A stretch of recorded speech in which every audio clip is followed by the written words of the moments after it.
Hey guys, welcome back to TechMan. Today, let me show you JIRA Bug Tracking Tool tutorial. Track and fix bugs. Welcome to this quick beginner's guide to JIRA, one of the most reliable bug tracking tools in 2025. Getting started is simple. Just sign up with your work email using Google or Microsoft.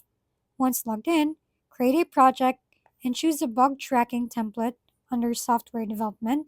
From there, you can configure issue types, making sure to include fields like severity, environment, steps to reproduce, and attachments.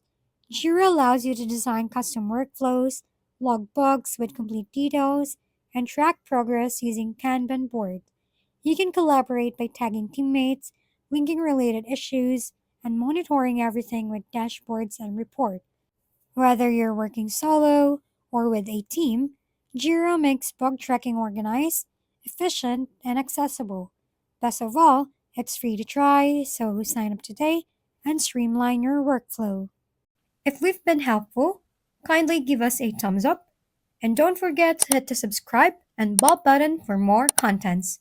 For any questions and suggestions, comment down below.